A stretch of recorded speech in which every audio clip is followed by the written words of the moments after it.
Hi అండి, welcome back to my channel ABK creations. ఈరోజు వీడియోలో శ్రావణ మాసం విశిష్టత, శ్రావణ మాసం ప్రారంభం ముగింపు తేదీలు, శ్రావణ మాసంలో వచ్చే ముఖ్యమైన పండుగల గురించి తెలుసుకుందాం. శ్రావణ మాసం చాలా విశిష్టమైన మాసము. పౌర్ణమి తిథి రోజున చంద్రుడు శ్రవణ నక్షత్రంలో ఉంటాడు కాబట్టి ఈ మాసానికి శ్రావణ మాసం అని పేరు వచ్చింది.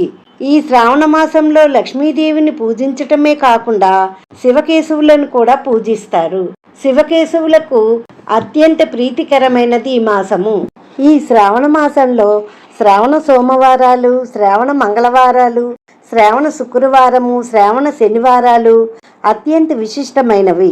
ఈ శ్రావణ మాసంలో వ్రతాలు, నోములు, పూజలు ఆచరించడం వలన విశేష ఫలితాలు, సకల సౌభాగ్యాలు కలుగుతాయంటారు. అందుకే ఈ శ్రావణ మాసాన్ని ఆధ్యాత్మిక మాసమని అంటారు. ఇంతటి పవిత్రమైన ఈ మాసము ఈ 2025వ సంవత్సరంలో ప్రారంభము ముగింపు తేదీలు ఇప్పుడు తెలుసుకుందాం.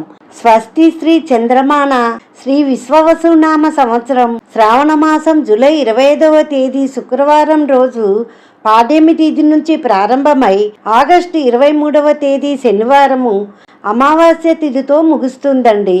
శ్రావణ మాసంలో ప్రతిరోజు ఒక పర్వదినంగా చెప్పబడింది.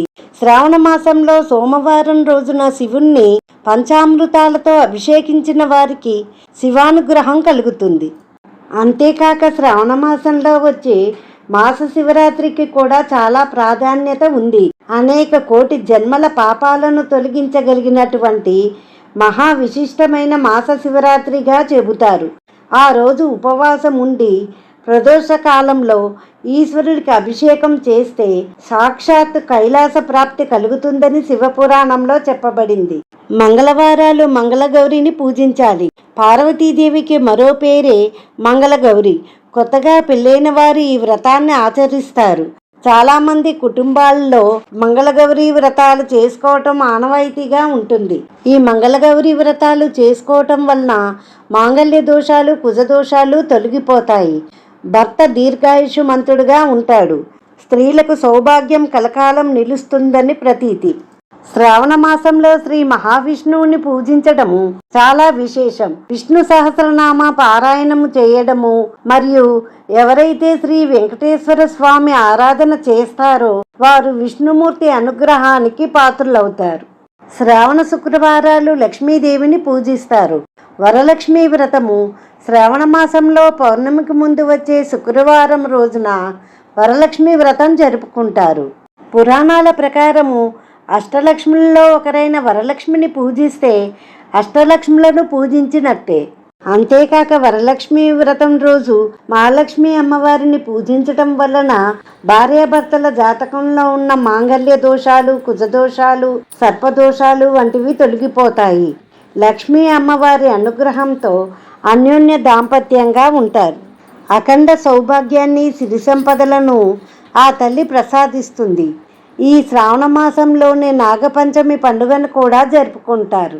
శ్రావణ శుద్ధ పంచమిని నాగపంచమిగా జరుపుకుంటారు. ఈ నాగపంచమిని పితృదోషాలు తొలగించేటటువంటి మహత్తర పర్వదినంగా చెప్తారు. ఆ రోజున ఆశ్లేష బలి పూజలను, నాగబలి పూజలను చేయిస్తారు.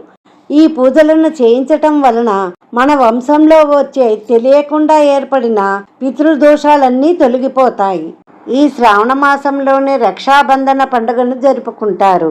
శ్రావణ పూర్ణిమ, రాఖీ పూర్ణిమ అన్నా చెల్లెళ్ళ బంధాలను తెలియజేసేటటువంటి రాఖీ పూర్ణిమగా జరుపుకుంటారు. శ్రావణ పూర్ణిమను హయగ్రీవ జయంతిగా జరుపుకుంటారు.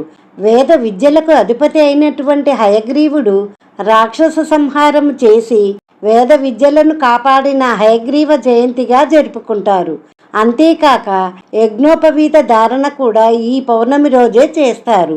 దీన్నే జంధ్యాల పౌర్ణమి అని కూడా అంటారు. ఈ శ్రావణ మాసంలోనే శ్రీకృష్ణుడు కూడా జన్మించాడు.